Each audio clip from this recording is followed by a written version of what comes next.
கர்த்தருடைய பரிசுத்த நாமத்திற்கு மகிமை உண்டாவதாக.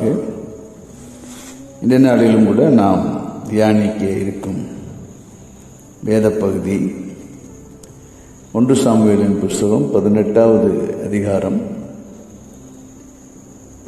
6ஆம் வசனம் முதல் 10 வசனங்கள் முடிய நான் வாசிக்கிறேன். தாவீது பெலிஸ்தேனை கொன்று திரும்பி வந்த பின்பு ஜனங்கள் திரும்ப வரும்போதும் ஸ்திரீகள் இஸ்ரவேலின் சகல பட்டணங்களிடமிருந்து ஆடல் பாடலுடன் புறப்பட்டு மேளங்களோடும் கீதவாத்தியங்களோடும் சந்தோஷமாய் ராஜாவாகிய சவுலுக்கு எதிர்கொண்டு வந்தார்கள். அந்த ஸ்திரீகள் ஆடிப்பாடுகையில் சவுல் கொன்றது 1000, தாவீது கொன்றது 10,000 என்று முறையாக பாடினார்கள். அந்த வார்த்தை சவுலுக்கு விசனமாயிருந்தது. அவன் மிகுந்த எரிச்சல் அடைந்து, தாவீதுக்கு 10,000 எனக்கோ 1000 கொடுத்தார்கள், இன்னும் ராஜாங்கம் மாத்திரம் அவனுக்கு குறைவாக இருக்கிறது என்று சொல்லி அந்நாள் முதற்கொண்டு சவுல் தாவீதை காரமாய் பார்த்தான். மறுநாளிலே தேவனால் விடப்பட்ட பொல்லாத ஆவி சவுலின் மேலே இறங்கிற்று. அவன் வீட்டிற்குள்ளே தீர்க்க தரிசனம் சொல்லிக் கொண்டிருந்தான். அப்பொழுது தாவீது தினந்தோறும் செய்கிறபடி தன் கையினாலே சுரமண்டலத்தை வாசித்துக் கொண்டிருந்தான். சவுலின் கையிலே ஈட்டி இருந்தது. சவுல் தாவீதை காரமாக பார்த்தான். காரணம் என்ன என்று சொன்னால், தாவீது பெலிஸ்தேனை கொன்றபோது ஜனங்கள் சவுல் 1000 பேரை கொன்றான், ஆனால் தாவீதோ 10,000 பேரை கொன்றான் என்று சொல்லி முறையாக பாடின போது அவன் தாவீதின் மேலே பொறாமை கொண்டு அவனை பகைத்தான். தாவீதை சவுல் பகைத்ததனாலே ஒரு பொல்லாத ஆவியை தேவன் அவன் மீது, சவுலின் மீது இறங்க பண்ணினான். 10ஆம் வசனத்தில் வாசிக்கிறோம். அவன் வீட்டுக்குள்ளே, சவுல் தன்னுடைய வீட்டுக்குள்ளே தீர்க்க தரிசனம் சொல்லிக் கொண்டிருந்தான். அவனுக்குள்ளே இறங்கினது பொல்லாத ஆவி. அது தேவனால் விடப்பட்ட பொல்லாத ஆவி. எனவே அந்த பொல்லாத ஆவி சவுலுக்குள்ளே இருந்ததுனாலே அவன் தீர்க்க தரிசனம் சொல்லிக் கொண்டிருந்தான்.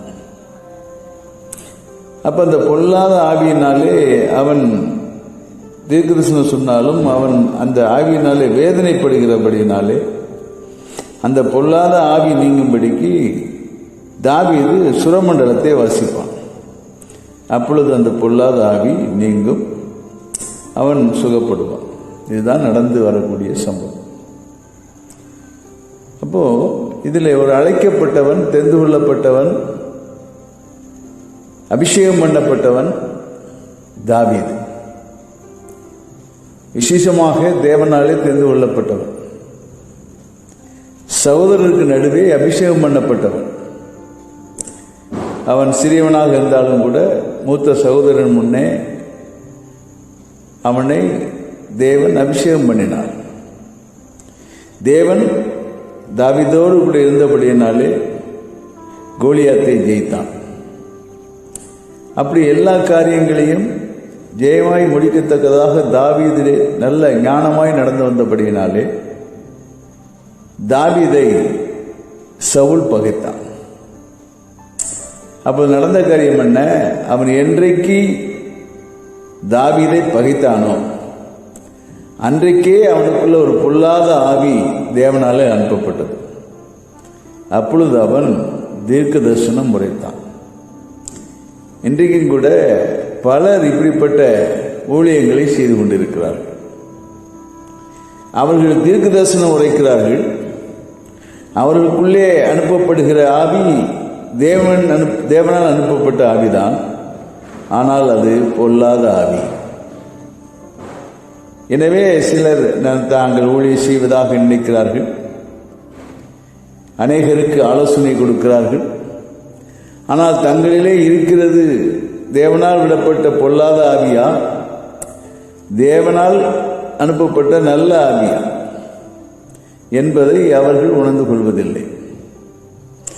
ஆனால் சவுல் அதை அறிந்து கொண்டான். அந்த பொல்லாத ஆவி அவனுக்குள்ளே இருக்கிறது. அவன் தீர்க்க தரிசனம் உரைக்கிறான் என்றாலும் கூட அந்த பொல்லாத ஆவியினாலே சவுல் வேதனை தான் பட்டான். அது அவனை துன்பப்படுத்தினது. சரீரத்தில் வேதனை உண்டாயிற்று. எனவே அவன் இந்த வேதனை நீங்கும்படிக்கு அந்த அபிஷேகம் பண்ணப்பட்ட தேவனால் தெரிந்து கொள்ளப்பட்ட தாவீது சுரமண்டலத்தை வாசிக்கும் போது அந்த பொல்லாத ஆவி அவனை விட்டு விலகும். நாம் இன்றைக்கு சில காரியங்களை நாம் யோசித்து பார்க்க வேண்டும். அபிஷேகம் பண்ணப்பட்டவனுக்கு விரோதமாக ஒரு மனிதன் பொறாமை கொள்ளும் போதே நல்லா விளங்கிக் கொள்ள வேண்டும். அபிஷேகம் பண்ணப்பட்ட ஒரு ஊழியக்காரன் மீது ஒருவர் பொறாமை கொள்ளும் போதே அவர்களுக்குள்ளே ஒரு பொல்லாத ஆவி வந்து தங்கிவிடும். அவர்கள் அதன் மூலமாக ஊழியம் செய்வது போல காணப்பட்டாலும் கூட தேவனால் அனுப்பப்பட்ட பொல்லாத ஆவி ஒருவருக்குள்ளே இருக்கிறபடினாலே அவர் தீர்க்க தரிசனம் உரைத்தாலும் நடக்கப் போவதாக சில காரியங்களை சொன்னாலும் அது நடக்காது. காரணம் என்ன? தேவனால் அனுப்பப்பட்ட பொல்லாத ஆவி. எனவே ஒரு நல்ல அபிஷேகம் பண்ணப்பட்ட தேவனால் தெரிந்து கொள்ளப்பட்ட ஒரு ஊழியக்காரனுக்கு விரோதமாக இதயத்தில் கூட பகை வைக்கக்கூடாது, பொறாமை கொள்ளக்கூடாது. அப்படி பொறாமை கொள்ளும் போது அந்த பொறாமை கொள்வர்களுக்குள்ளே இருக்கிற ஆவி என்ன, எப்படிப்பட்ட ஆவி என்று சொன்னால் பொல்லாத ஆவி. எனவே அவருடைய சரீரத்தில் வேதனைகள் இருக்கும், துன்பங்கள் இருக்கும், கஷ்டங்கள் இருக்கும். அது நீங்குவதற்கு ஒரு ஊழியக்காரன் ஜெபிக்க வேண்டியிருக்கும். இதை நாம் விளங்கிக் கொள்ள வேண்டும். தேவனுடைய அழைப்பு வித்தியாசமானதாக இருக்கும்.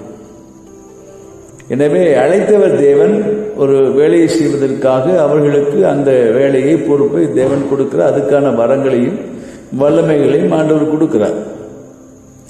அவர்கள் மீது பொறாமை கொள்ளும் போது அவர் ஒரு ஊழியக்காரனாகவே இருந்தாலும் கூட அவர்களுக்குள்ள இருக்கக்கூடிய தேவனுடைய ஆவி எடுக்கப்பட்டு அங்கே ஒரு பொல்லாத ஆவியை தேவன் அனுமதிக்கிறார்.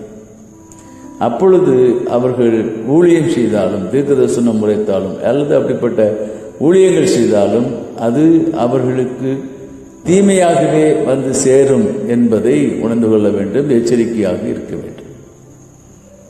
இப்பொழுது ஒரு கேள்வி வருகிறது. பொல்லாத ஆவியை தேவன் அனுப்புவார். தேவனிடத்திலே பொல்லாத ஆவிகள் இருக்கின்றனவா? வேதம் தெளிவாக சொல்லுகிறது, ஆண்டவர் ஒரு பொல்லாத ஆவியை அனுப்பினார் என்று சொல்லி.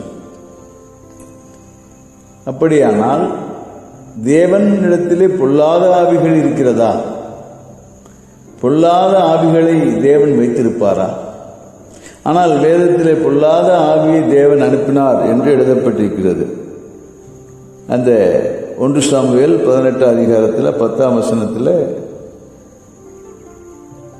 சவுல் தாவீதை காய்மாய்க்காரமாய் பார்த்த மறுநாளிலே தேவனால் விடப்பட்ட பொல்லாத ஆவி சவுலின் மேலே இறங்கிற்று. அப்படியானால் பொல்லாத ஆவிகளை தேவனிடத்திலே தேவன் வைத்திருக்கிறாரா? அப்ப பொல்லாத ஆவி எங்கிருந்து வந்தது? பொதுவாக துன்பத்தை கொடுக்கிற, வேதனை கொடுக்கிற ஆவிகள் அல்லது செயல்பாடுகளை எல்லாம் பிசாசின் மூலமாகத்தான் வரும் என்று நாம் நினைக்கிறோம். அது ஒரு வகையில் உண்மைதான். ஆனால் இந்த இடத்துல தாவீதை சவுல் பகைத்த ஒரு காரணத்திற்காக தேவன் அவன் மீது ஒரு பொல்லாத ஆவியை ஏவினார். தேவனால் விடப்பட்ட பொல்லாத ஆவி என்று எழுதப்பட்டிருக்கிறது. அப்படியானால் பொல்லாத ஆவி எங்கிருந்து வந்தது? தேவனிடத்திலே பொல்லாத ஆவி இருக்கிறதா? இதை நாம் நன்கு விலகிக் கொள்ள வேண்டும். பலர் இதிலே நாம் குழப்பமாக கூட இருக்கும். தேவன் பொல்லாத ஆவிகளை வைத்திருப்பாரா என்று சொல்லி. இதற்கு நாம் ஒரு பதிலை எங்கே பார்க்க வேண்டும் என்று சொன்னால், 1 ராஜாக்களின் புஸ்தகம் 22வது அதிகாரத்தில் நாம் அதை தெரிந்து கொள்ள முடியும். இந்த 22வது அதிகாரத்தை நீங்கள் எடுத்து வாசித்து பாருங்கள். அதில் ஒரு சம்பவம் எழுதப்பட்டிருக்கிறது. இஸ்ரவேலின் ராஜாவாகிய ஆகாப் யூதா ராஜாவாகிய யோசபாத்தின் இடத்திலே சொல்லுகிறார், கிளையாத்தில் உள்ள ராமோத் நம்முடையது, அது இன்றைக்கு சீரியா ராஜாவின் கையில் சீரிய தேசத்துக்கு சொந்தமாக இருக்கிறது. எனவே அதை நாம் பிடித்து கொள்ள வேண்டும். நீர் என்னோட யுத்தத்துக்கு வருகிறீர்களா என்று கேட்கும்போது யோசபாத் வருகிறேன் என்று சொல்லி புறப்பட்டு போகிறார்.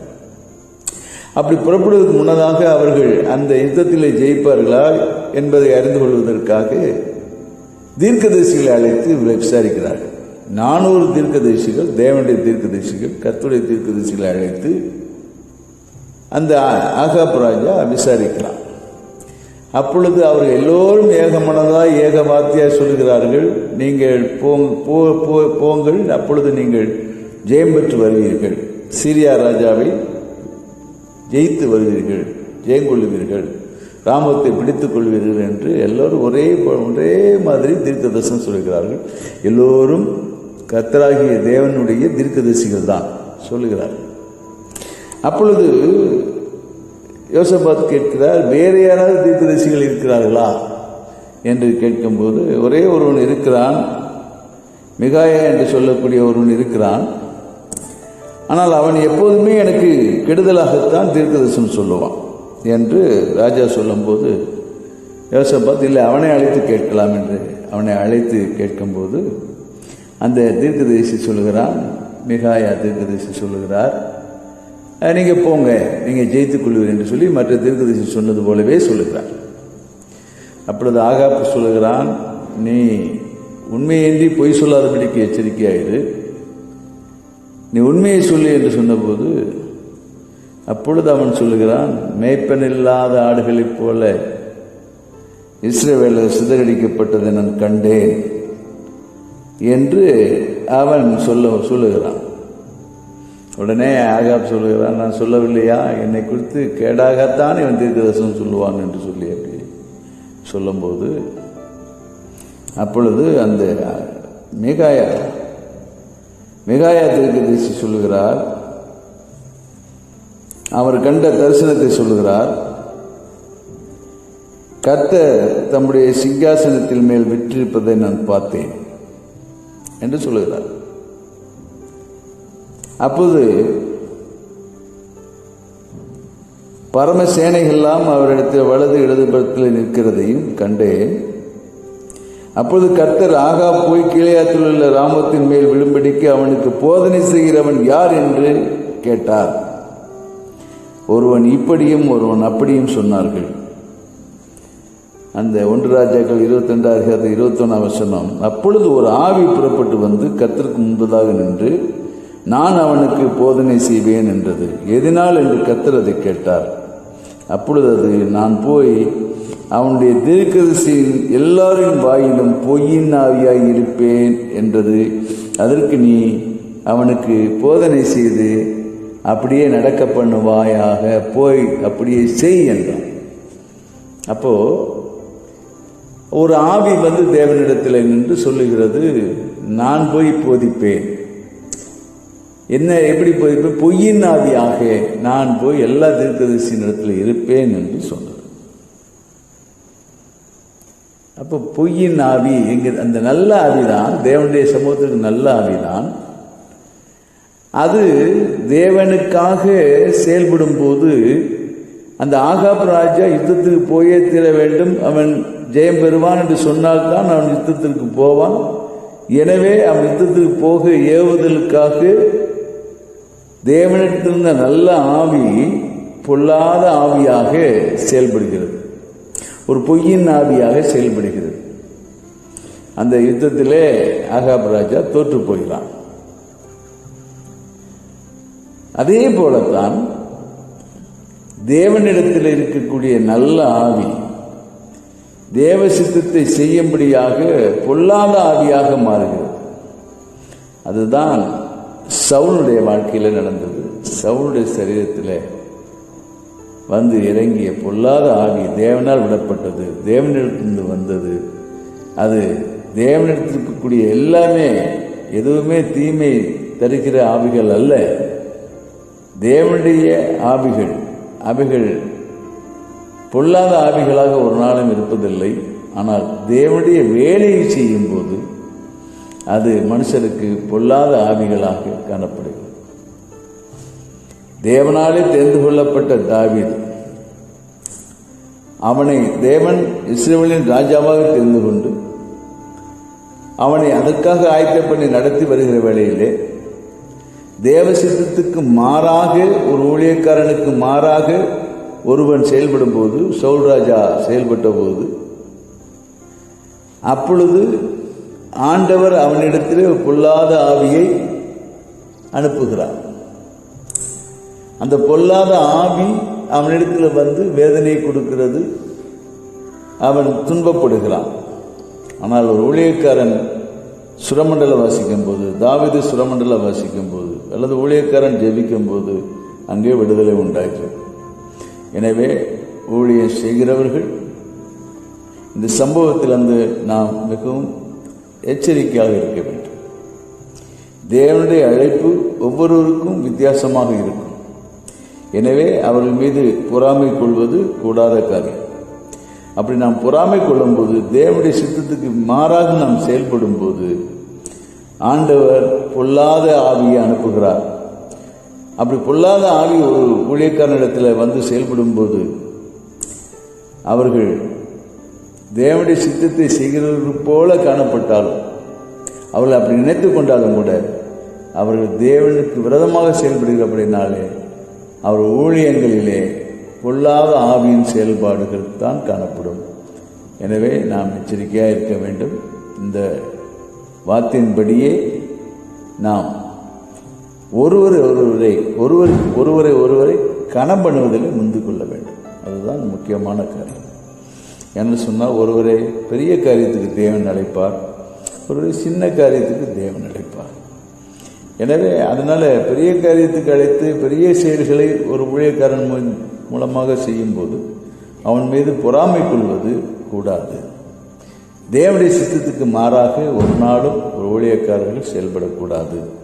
ஒரு விசுவாசி தேவனுடைய சித்தத்துக்கு மாறாக செயல்படக்கூடாது. அப்படி செயல்பட்டால் வாழ்க்கையிலே பலவிதமான ஒரு ஆசீர்வாத குறைவான காரியங்கள் நடைபெறக்கூடும்.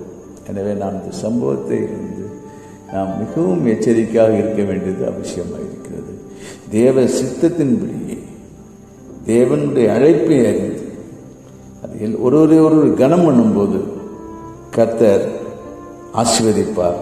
அவனுடைய ஊழியத்தில் அவனவன் உத்தமமாக இருக்கும்போது கர்த்தர் ஆசீர்வதிப்பார்.